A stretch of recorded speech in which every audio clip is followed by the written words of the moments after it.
Every time someone brings up the racial wealth gap in America, something interesting happens.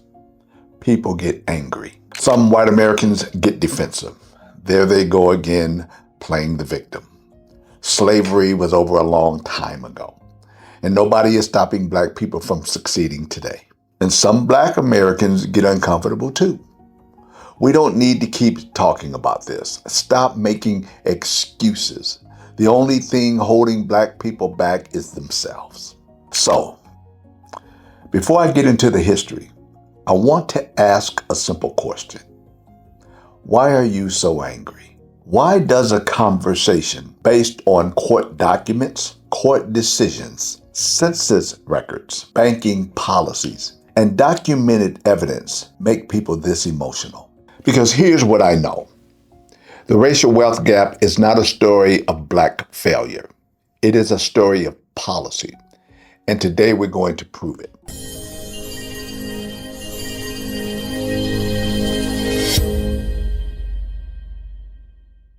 I was once asked the question, have I ever been in a room, at work, or in the community where someone dismissed the racial wealth gap as black people making excuses? And I was asked, how did it make me feel? And as someone who worked in diversity, equity, and inclusion for years, what did I see with my own eyes about how opportunities were distributed? And of course, the answer is yes. I have, and one conversation before my retirement has stayed with me ever since. I was preparing to retire as a national director after more than 20 years in the field, and the company had hired a recently retired white Army officer to replace me. During one of our discussions about race and opportunity, I asked him to randomly choose 3 Fortune 500 companies and look at their executive leadership pages. When he returned, I asked a simple question. Since black Americans are just as intelligent, educated, and capable as anyone else, why are more than 90% of C-suite positions still held by white Americans, with white men occupying the overwhelming majority? He then argued that eliminating diversity, equity, and inclusion was eliminating reverse discrimination. But I reminded him that diversity, equity, and inclusion was created because generations of qualified black Americans and other American citizens with lifestyle changes had been systematically denied equal access to opportunity. I also pointed out something that was much closer to home. Despite my 2 decades of experience, national reputation, and proven results, the salary he was hired at with no experience in the field was only slightly below mine when I retired. That reality spoke louder than any statistic. To me, it reflects a mindset that often undervalues black expertise while assuming our success comes at someone else's expense rather than through merit. Throughout my career in diversity, equity, and inclusion, I witnessed firsthand how opportunity was distributed unequally. And I also saw how intentional efforts to broaden access created stronger organizations, better leadership, and a more innovative workplace. History has repeatedly shown that when black Americans began to compete on a more level playing field, there are often political and social movements to dismantle those gains. We saw it after Reconstruction, and we are witnessing similar debates today. The racial wealth gap is not the product of excuses.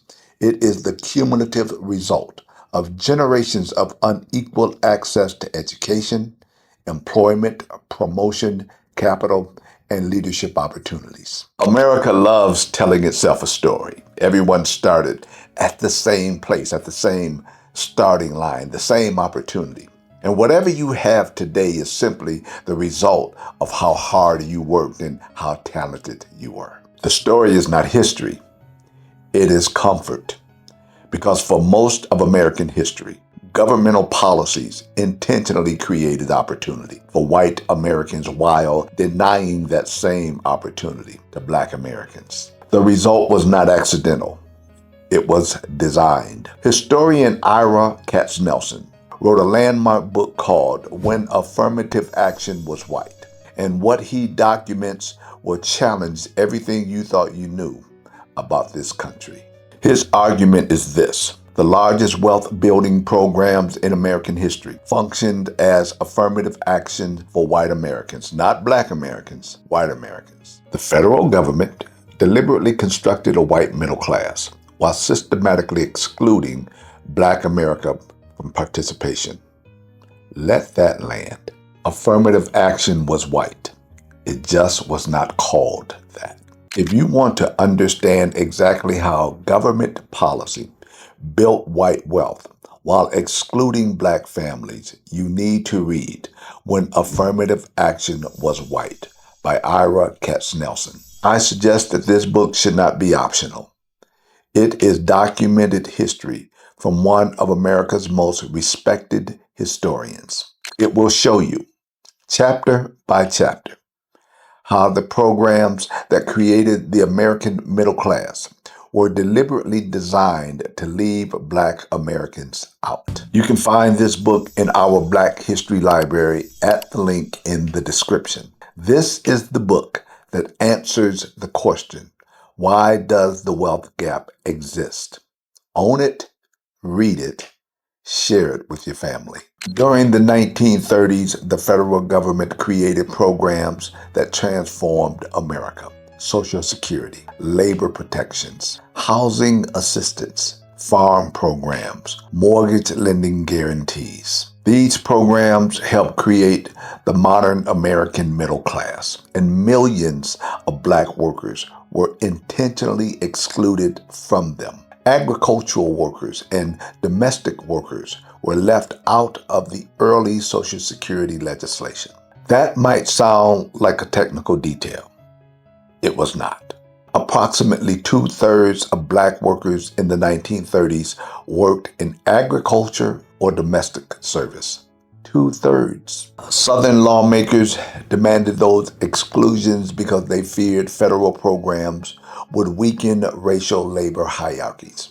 And Northern politicians went along with it to get the deal done. The result was devastating. Millions of white Americans accumulated retirement benefits while millions of black Americans were left behind.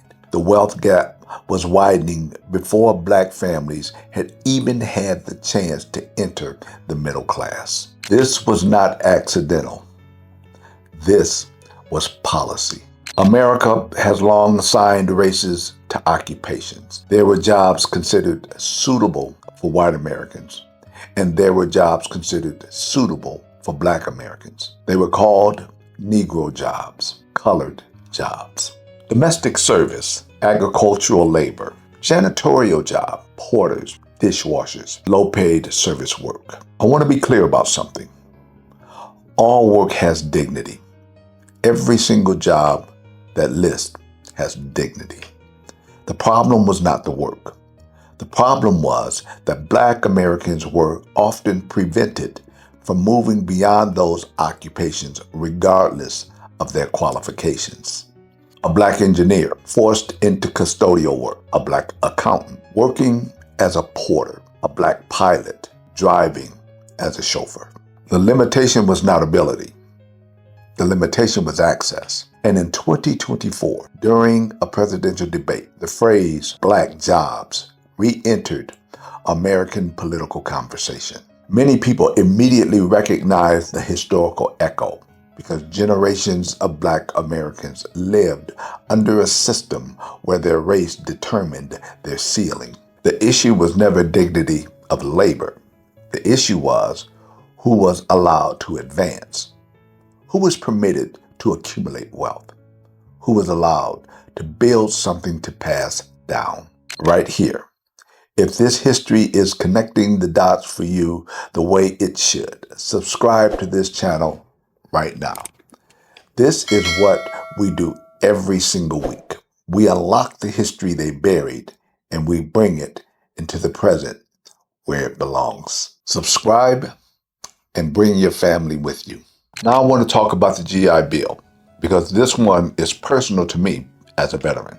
The Servicemen's Readjustment Act of 1944 is celebrated as one of America's greatest achievements, and for millions of white veterans, it absolutely was. The GI Bill offered college education, job training, business loans, home loans, and low-interest mortgages. These benefits became one of the greatest engines of middle-class wealth creation in all of American history. Black veterans frequently found these same benefits inaccessible. Southern colleges refused admission. Predominantly white colleges imposed racial quotas. Banks refused to lend. Local officials delayed and denied applications. Mortgage institutions rejected black applicants outright. Hundreds of thousands of black veterans returned home from World War II qualified and trained. They had operated complex machinery, repaired aircraft, managed logistics, supervised personnel. They came back ready. America often refused to hire them. Unions barred black membership. Employers often turned away black applicants. Apprenticeship programs excluded black workers entirely. White veterans moved into the middle class. Black veterans were pushed back into agricultural labor and service work. You fought for democracy overseas. You're still second class at home. By the late 1940s, millions of white families had entered home ownership. Black veterans remained renters. And here is why that matters. Home equity became the foundation of intergenerational wealth in America. One generation bought a home. The next generation inherited that home. The next borrowed against it to go to college or start a business. And the cycle continued. Black families often never entered that cycle, not because they didn't want to, but because they were locked out. To understand exactly how the GI Bill built white wealth while leaving black veterans behind, read The Color of Law by Richard Rothstein. This book uses government records to prove that residential segregation in America was not accidental. It was deliberately created by federal, state, and local policy. It is one of the most important books about race and wealth in America. Find it in our Black History Library at the link in the description. If you want to understand why black neighborhoods look the way they do and why the wealth gap persists, this book gives you the documented answers. The federal government did not just exclude black families from building wealth. It actually destroyed the wealth-building potential of black neighborhoods. Through agencies like the Federal Housing Administration, the government rated black neighborhoods as lending risk. They literally drew maps, and the neighborhoods where black families lived were outlined in red. That is where the term redlining comes from. Black families were denied mortgages. Black neighborhoods received less investment. Property values were artificially suppressed. White suburbs expanded rapidly with government-backed loans while black communities were starved of capital. Today, home equity remains the largest source of wealth for most American families. The wealth gap did not emerge naturally. It followed a map the federal government drew. And the same pattern appeared in agriculture. Black farmers were denied loans while white farmers received them. Loans arrived late or not at all. County committees that controlled lending decisions were overwhelmingly white. Between 1910 and the end of the 20th century, black land ownership declined dramatically. Land that had been passed down for generations was lost. Land ownership creates wealth. Land lost destroys it. And government policy made sure black families lost it. Now I want to speak directly to those black Americans who get uncomfortable with this conversation. Your instinct towards personal responsibility is right. Education matters. Discipline matters. Family matters. Entrepreneurship matters. But here's what I need you to hear. Acknowledging historical barriers does not eliminate personal responsibility. Both realities can exist at the same time. Black Americans succeeded because of extraordinary resilience. Black Americans also encountered barriers that white Americans did not face. Those two statements are not contradictory. They are both true. One explains our achievement. The other explains the disparity. President Lyndon Johnson understood this in 1965 when he said, "You cannot take a person who has been hobbled by chains, bring him to the starting line of a race, and say you are free to compete with all the others and believe that you have been completely fair." Removing barriers does not erase generations of disadvantage, and legal equality does not automatically create economic equality. And that is why DE&I programs existed, not as favoritism, as correction, because race-conscious discrimination requires race-conscious correction. And when those corrections are rolled back while the consequences of past discrimination remain, the gap does not close, it widens. I have 3 questions for the comments, and I want you to answer at least one. Number 1, when you hear people say stop playing the victim in response to conversation about the racial wealth gap, how do you respond? What do you say? Number 2, did you or your family experience any of what was described in this video? Denied loans, blocked from opportunities, pushed into certain jobs because of race? Share your story if you're comfortable. Number 3, Lyndon Johnson said, "You cannot call the race fair if one person started in chains." Do you believe America has done enough to correct that head start? Why or why not? Drop your answers below. I read every single comment. The racial wealth gap is not a story of Black inferiority. It is not a story of dependency. It is not a story of victimhood. It is a story of policy, documented, recorded, proven. And teaching that truth to our children and grandchildren is not making excuses. It is giving them the full picture of the country they live in. It is honoring every Black American who built something magnificent despite the obstacles placed in their path. A nation confident in itself does not fear its history. It studies it. It learns from it. It tells the truth about it. Share this video with your family. Share it with someone who has been told this conversation is just complaining. Subscribe if you haven't done so already. Like this video and visit our Black History Library at the link in the description. These books hold the documented evidence that schools refuse to teach. We are unlocking Black history, and the truth is not going anywhere. I'll see you at the next video.